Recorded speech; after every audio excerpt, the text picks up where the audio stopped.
Alright, at the Super Bowl we got a new spot for Transformers Rise of the Beasts, and man, this was very underwhelming. It wasn't a bad spot for the most part, but like, I don't know, this did not impress me one bit, especially compared to the previous spots we've gotten for the Super Bowl from the other movies. Like, at the very least, the Revenge of the Fallen, Dark of the Moon, and Age of Extinction Super Bowl spots are way better than this. Heck, the one for the last night is better too, and that one had an extended version that you could watch, whereas this one was just kind of an overglorified Porsche ad. But hey, because of that, we got to see more with Mirage, which was cool, a better look at his design, hear his voice, kind of get a glimpse of his character. I'm liking what Pete Davidson is doing here. I dig the voice, you know, I think it kind of works for this version of the character. As for the design, I like it for the most part. I don't really feel too strongly one way or the other about it. I can kind of get some of the complaints about it, like how some car parts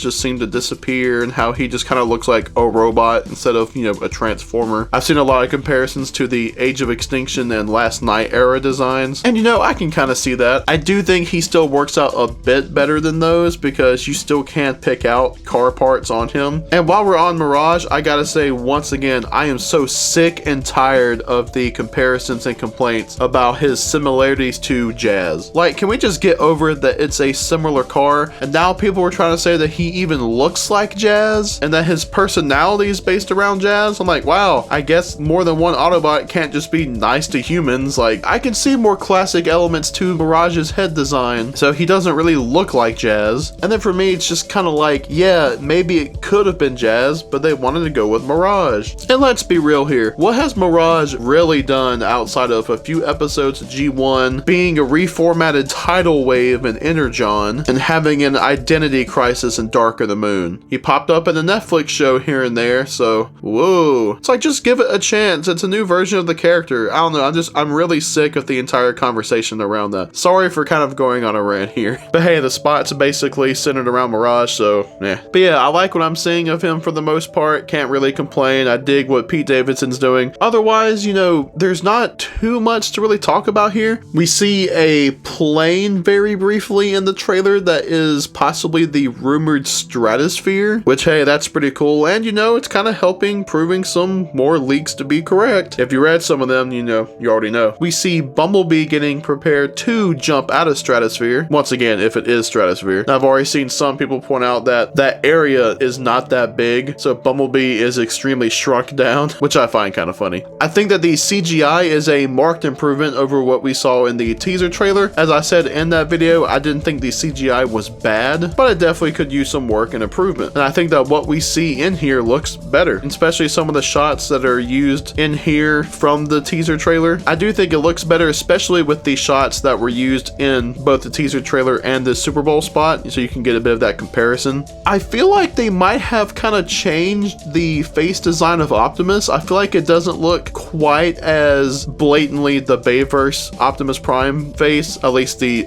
07 through Dark of the Moon face on the Bumblebee movie head design. Something about it looks different, but I gotta say, I feel like a lot of people complain about that, and yeah, it looked weird, but like, I almost kind of feel like this looks worse. I see a lot of people saying it's an improvement, and yeah, I guess it kind of fits the face better, but like, now I feel like he looks too wide, and I don't know, something about it just seems a bit off to me. I almost would have kind of preferred how they had it before. Maybe it's just the angle, or you know, just a weird shot, and it is still the same, but to me it looks a bit redesigned, and I almost feel like kind of looks a bit worse off for it. I don't know, but hey, as with everything else, we'll see. And then there's the music in the trailer. I just want to mention that because I am sick of this song already. I don't dig the rap. I get what it's going for, it's just not my thing personally. I'm just getting tired of hearing oh yeah like every freaking 5 seconds. I kind of wish they just go with something else. I don't know, I've always felt that some sort of rock was a bit better fit for Transformers, but hey, again, that's just me personally. But you know, I know I've sounded very negative about this spot. I still liked it, it's just it was very underwhelming and disappointing, especially compared to what we've gotten in years past. Hopefully we'll see a lot more new stuff in the next full trailer. But hey, at least I'm not saying dumb stuff like this. I may not have liked the spot too much, but come on. Stuff like this comes from dumb people who think that hating on the movies is a personality trait, so who knows. But hey, what did you think of the Super Bowl spot? Let me know whether you like or disliked it. How are you feeling about Mirage so far? Let me know down in the comments. As always, I want to give a big thanks to everyone for watching, and have a good one.